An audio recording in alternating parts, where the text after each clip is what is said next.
para viver bem.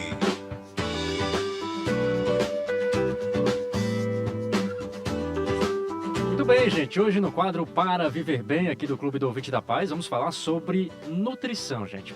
Principalmente no assunto sobre seletividade alimentar. É isso mesmo, tá? Como a nutrição ela pode transformar desafios em soluções, tá?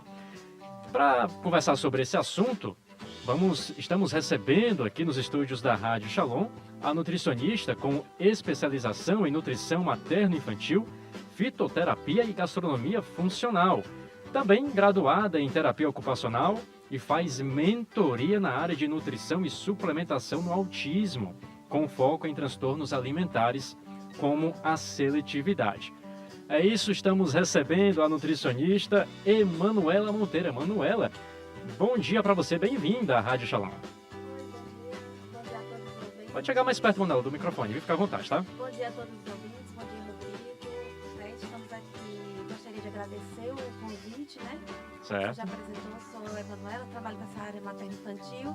É uma área realmente assim, bastante importante hoje, né? Devido à grande demanda de crianças com problemas de seletividade, né? Principalmente crianças com autismo, crianças realmente que não têm diagnósticos, mas que têm problemas de seletividade, enfim. Mas gostaria muito de agradecer por essa oportunidade. É a gente que agradece. Agora, Emanuela, fala pra gente, explica para os nossos ouvintes, né, o que significa essa seletividade alimentar. Então, a seletividade alimentar, ela está muito relacionada com a questão de crianças que têm dificuldades alimentares, né? Elas escolhem um grupo de alimentos, elas escolhem texturas, elas têm uma quantidade bem limitada no consumo da alimentação no dia a dia, né? Então, isso dificulta bastante, principalmente o desenvolvimento da criança, principalmente na questão nutricional, né? Se ela escolhe um grupo específico, algumas cores específicas, consequentemente ela vai ter um déficit ali nutricional, né? Então essa seletividade ela está muito relacionada com o quantitativo de alimentos que essa criança vai conseguir ou o grupo alimentar que ela vai conseguir estar consumindo ali durante a sua infância, né? Certo. E aí, quem pode ser assim afetado, né, pela essa seletividade, além das crianças, né? Então, a seletividade alimentar, ela afeta as crianças, afeta a família de uma forma bem específica, né? Porque os pais, eles começam a tentar de todas as formas fazer com que aquela criança coma. Então, assim, ele vai fazer 1000 estratégias, não vai surtir efeito, né? Porque aquela criança realmente, ela precisa de ajuda, ela tem um bloqueio ali, ela está necessitando de uma ajuda de um profissional. Então, chega muitas vezes a estressar, chega ao ponto de castigar, de fazer chantagens, né? Afeta também o convívio social, porque aquela família que tem uma criança com seletividade alimentar, ela não consegue ir para todos os locais porque a criança não come, né? Assim, às vezes os pais ficam constrangidos porque ela chega na casa de uma pessoa e a criança não vai comer aquilo que está sendo ofertado, vai para o restaurante, ela não come. Então, assim, realmente é muito desafiador, é muito constrangedor para a família. Né? Muitas famílias elas chegam a um ponto de ficar realmente isolada de todos, ao ponto de nem receber amigos em casa, familiares em casa, porque os familiares e os amigos não entendem e começam a questionar porque e fazer comparações com outras crianças da família, né? O filho de fulano come de tudo, por que essa criança não come, né? Bate nessa criança, força, enfim, todo esse desgaste emocional pode estar acontecendo também com as famílias. Agora, Emanuela, isso tem a ver com a criação, de certo modo? Por exemplo, uma criança pequena ela é acostumada a não comer comidas nutrientes, né? Ali desde cedo já. Isso ela pode afetar no crescimento dela? Ela, por exemplo, tem uma comida mais nutriente ali, ela sempre recusar aquilo e no desenvolvimento dela, chegando na adolescência, à fase adulta, isso pode... Sim, pode, né? Como eu falei anteriormente, se a criança, o nosso organismo ele precisa ter todos os nutrientes para que possa fluir da melhor maneira possível o desenvolvimento do organismo, né? Ele precisa de vitaminas, de minerais, precisa de proteína, precisa de fibra, né? Precisa de todos os componentes que a gente ingere no dia a dia de uma forma mais saudável para que o nosso organismo ele possa se desenvolver melhor, né? Sim. Inicialmente a criança pode até ir caminhando com baixo peso, né? Baixo desenvolvimento. e, consequentemente, lá na frente pode vir a agravar, né? Ter outros problemas de saúde, vir outros problemas, outras doenças ali por falta desses nutrientes. Então, realmente ela afeta, sim, de uma forma considerável a questão do organismo da criança. Para você que está sintonizado com a gente, acabou de sintonizar aqui na 103.5 FM, estamos recebendo a nutricionista, a nossa querida Emanuela Monteiro, ela que especialidade é com ela mesma em nutrição, tá? Ela que é nutricionista, especialização em nutrição materna e infantil, fitoterapia também, gastronomia funcional, falando com a gente sobre seletividade alimentar, viu, gente? Como essa nutrição pode transformar desafios em soluções. Agora, Emanuela, para falar a respeito sobre ainda dessa afetividade em crianças, principalmente, eu estava até olhando aqui o release que você passou, que essas crianças, especialmente com os transtornos do espectro autista, né? Uhum. Tem alguns fatores que desencadeiam, por exemplo, genético, né? Isso, comportamentais, sensoriais. Explica pra gente esses fatores. Exatamente. A criança que ela tem um transtorno do espectro autista, né? Ela tem alguns fatores que já são específicos, que podem ser mais propícios para as crianças autistas, né? Uhum. Que é a questão mesmo da disfunção sensorial, né? Onde ela vai ter uma dificuldade mesmo, ela vai ter um padrão, né? Geralmente os autistas, eles têm um padrão, eles seguem uma rotina, né?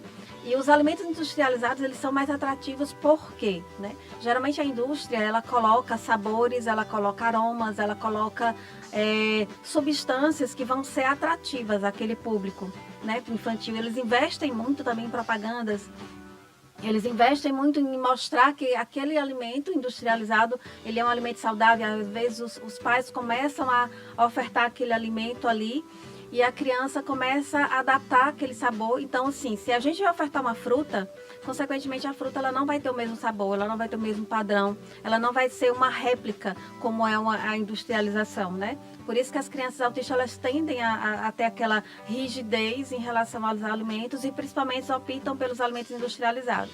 Tanto é que existem vários relatos, né, de crianças que quando muda até a marca, elas sentem, porque realmente cada marca tem a sua composição, tem a sua formulação, né? Então tem essa dificuldade, tem a dificuldade também assim intestinal, né? A desbiose intestinal, ela faz parte na maioria dos autistas, é uma característica, né? Que essa disfunção, justamente pelo desequilíbrio que está ali dentro do organismo, justamente por essa questão de seletividade alimentar também, né, que pode estar influenciando nesse quesito, e consequentemente a criança ela tem essa rigidez, tem essa parte genética que influencia toda uma questão, né? A parte genética ela já está justamente por conta dessa questão da probabilidade maior dessas crianças, né? Sim. Agora, para quem está no YouTube, a Emanuela trouxe alguns objetos aqui. Eu peço até para ela mostrar aqui para a câmera, tá, Emanuela? A respeito sobre esses objetos aí. Explica pra gente, pra quem tá no YouTube, obviamente vai poder ver, né, com imagens, então peço para você ir no nosso YouTube da Rádio Shalom para você acompanhar essa entrevista com imagens. Mostra pra gente, Emanuela, o que significa cada objeto desses. São brinquedos, é isso? Não, isso aqui são instrumentos que a gente pode estar utilizando. A gente utiliza nas terapias, né? Durante as consultas, a gente faz um processo de terapia alimentar com aquela criança. Ou seja, a gente vai fazer uma aproximação daquela criança de forma lúdica para que a criança ela possa perder o medo dos alimentos, né? A gente tem todo um processo clínico para poder aproximar a criança dos alimentos de uma forma que ela fique mais confortável, né? E aí são instrumentos, desculpa, que a gente pode estar utilizando ali na nossa consulta, né? São cortadorzinhos, né, de biscoito, que a gente pode estar fazendo com carinhas de bichinhos, carinhas de frutinha, né? Onde a gente vai estar ali motivando a criança a comer de uma forma lúdica, porque assim, a gente tem que entrar no mundo da criança. Não a criança no nosso mundo quando ela tem um problema assim, né? Por isso que o nutricionista materno-infantil, ele tem essa habilidade, porque ele se especializou para aquilo ali, ele fez várias capacitações, vários cursos para poder entender este mundo, né? E a gente sabe que a gente não adianta falar com a criança como a gente fala com o adulto, porque a criança ela não vai entender.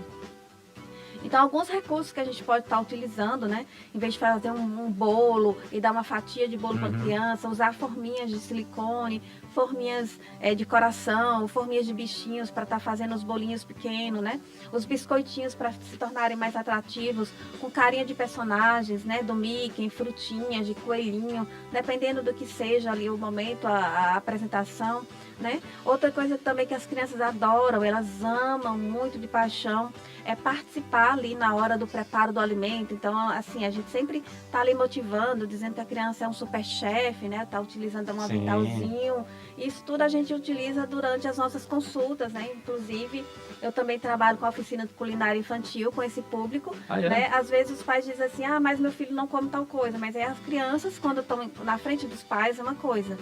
Quando a gente envolve a criança em uma oficina de culinária, né, é uma outra forma, porque ela vai estar com outras crianças fazendo e a criança gosta de imitar crianças, né? Então, assim, elas fazem a linguagem delas. Inclusive, eu lembro que teve até uma oficina que eu fiz uma vez, onde tinha limão, né? E aí eu falei assim, vamos tentar ver como é o limão? Será que o limão é doce? Será que o limão é amargo? Então, assim, fui estimulando a criança. Daí elas foram colocando na pontinha da língua, é azedo, é azedo. E teve uma criança que ficou lá, pegou o limão, começou a chupar e não queria mais soltar, né? Porque realmente estimula, faz com que as crianças elas saiam de si um pouquinho, né? Sim. É uma das fases. E também uma maneira de fazer um sanduíchezinho diferente, né? Com formato de ursinho, com formato de desenhos animados, com aquilo que a criança tem, no caso o autista tem hiperfoco, um determinado desenho animado, focar naquilo ali que ele gosta, mas também não só naquilo, né, para a criança não ficar tão autoestimulada, porque a criança também com terapias, com acompanhamento, ela pode se desenvolver de outra forma, mas enfim, esses instrumentozinhos aqui é uma parte das coisas que a gente utiliza na terapia, que tem muito mais coisas que são utilizadas, né, jogos, brinquedos, né? Enfim, para a gente tentar fazer essa aproximação de uma forma mais leve para a criança. Pronto, os pais podem fazer esse tipo de terapia em casa? Eles podem ser orientados para fazer, vamos brincar aqui, levar a cozinha, vai brincando ali com os alimentos e aí, com esses instrumentos, pode fazer, né? São orientados os pais, sim. Né? As crianças podem fazer em casa, os pais podem fazer isso em casa.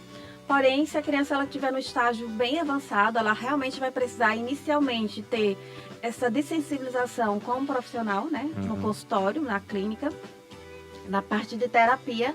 E à medida que a criança vai avançando no consultório, também ela vai fazendo atividades em casa. E essa é uma do tipo de atividades que são indicadas a ser feito em casa, né? Sim. Fazendo o alimento de uma forma mais lúdica, botando mais ali no mundinho daquela criança. Com certeza. Agora, Emanuela, para falar a respeito sobre os casos práticos e mitos sobre essa seletividade alimentar, né? Quero que você cite aí alguns exemplos reais de mitos, né? E também de casos práticos sobre essa seletividade. Então, casos práticos. Uma mãe chega no consultório e diz assim, mitos. Uma mãe chega no consultório e diz assim, meu filho não come nada, meu filho não gosta de nada, meu filho não come uma verdura, meu filho não come uma fruta, nada. Então a gente vai na consulta, não é só simplesmente uma consulta, a consulta nutricional infantil é diferente de uma consulta normal, tradicional, com um nutricionista adulto, né? E aí a gente vai fazer toda uma investigação antes mesmo da consulta, a gente envia um questionário para a consulta para poder entender um pouquinho dali da realidade. Na consulta a gente fica ali mais ou menos uma hora e meia, sendo o que for necessário para a gente entender a realidade daquela criança. E daí a gente conversando com a família, vai conversando com os pais, né? Inicialmente a consulta é com os pais, porque a criança ela não vai saber relatar ali. E a gente vai descobrir que aquela criança, a mãe leva o filho para o consultório e quando a gente vai diante da conversa, vê que o pai não come nada daquilo que a criança não come. Ou seja, é um mito. A criança não tem seletividade alimentar. A criança ela imita os pais, ela imita os adultos. Então ela imitou o pai que não tinha o costume de consumir aqueles alimentos, né? Então é uma questão comportamental familiar ali que está envolvida. Consequentemente, gerou o não comer, porque é o espelho de um dos membros da família, né? E a seletividade alimentar real. A criança, ela consome 2, 3, 4 alimentos, né? Ela chega ali, ela só come alimentos se for da cor verde, só come alimentos do grupo tal. né? Só come 5, 6 alimentos no máximo e a mãe fica desesperada. É só o quê? Uma batata frita, linguiça, daí ela não come mais nada durante o almoço, né? Então ela está comendo um grupo restritíssimo ali durante aquela refeição. Então a família faz a batata frita com a linguiça, que já é uma coisa bem calórica, o dia inteiro para a criança, para que ela possa comer, né? Vai para a escolinha, chega lá, ela não consegue comer nada que tem ali com os outros amiguinhos. A mãe sempre tem que estar levando ali, ela só come se for esse bolo de cenoura com cobertura de chocolate, porque se for outro bolo, ela não come. Sim. Então, realmente, de fato, essa criança ela tem uma seletividade alimentar, né? Uma dificuldade alimentar. Então, a gente tem que ver muito é o comportamento familiar, como foi, outra coisa também que influencia nessa questão, além de tudo isso, né? Como foi a introdução alimentar dessa criança? Isso é fundamental, né? A gente pensa assim, não, antigamente dava tudo amassadinho, tudo misturadinho ali para a criança e tudo bem, a vida segue, a gente cresceu, todo mundo está vivo. Mas hoje em dia não, isso não funciona, né? Esse esquema de amassar comidinha, de misturar comidinha, a introdução alimentar também precisa de uma consulta, precisa de uma orientação bem específica para os pais, para que os erros não venham a acontecer futuramente, causando um processo de seletividade alimentar, também que é um dos fatores que pode estar gerando, além dessa questão do TEA, né, do autismo. Certo.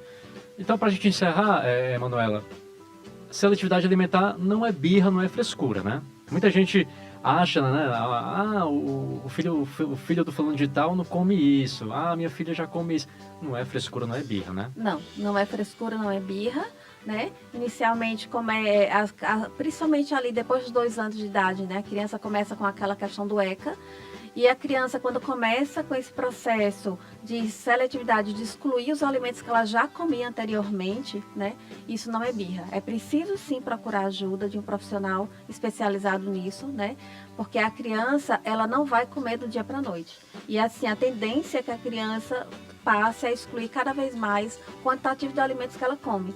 Então, assim, papai, mamãe, família, assim que a criança apresentar sinais disso, não fique protelando, né? Não fique levando adiante, porque realmente, de fato, não é birra. Aquela criança, ela tem um problema real e ela precisa ser tratada com muito amor e carinho, né? A família precisa de muita paciência, né? Mas como essa criança comia até hoje, até ontem essa criança comia de tudo e hoje do nada essa criança passou a não comer. Sim, passou a não comer, né? Daí a gente tem que fazer uma associação da nutrição. Em muitos casos a gente vai precisar também de uma associação ali com terapeuta ocupacional, vai precisar de um psicólogo para estar auxiliando ali nessa equipe multi, né? Porque às vezes quando o problema ele vai ser um problema mais sério, realmente precisa. A gente muitas vezes precisa investigar se a criança tem algum problema orofacial, né?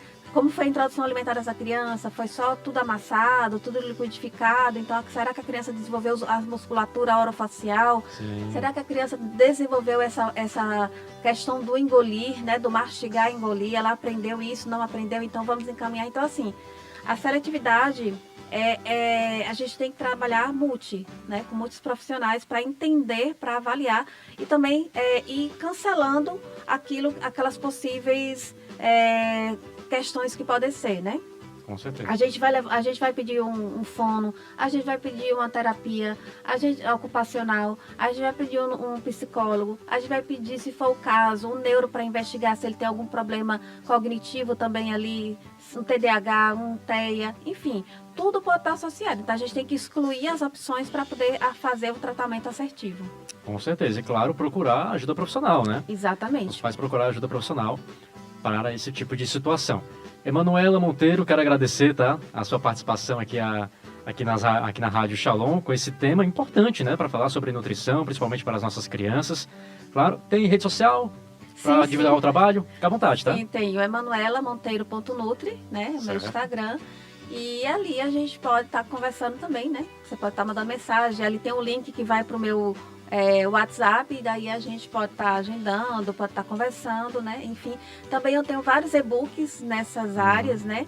De introdução alimentar completo, o kit completo com 3 livrinhos. Eu tenho uma parte também agora que está na volta às aulas, a gente tem um livrinho ali de lancheirinha saudável. São 3 livros que mostra um mês de cardápios, de sugestão de cardápios para lanches saudáveis para crianças, com receitinhas, né? Enfim, tem um livro também falando sobre seletividade alimentar, né? O passo a passo, como pode estar ali ajudando a família.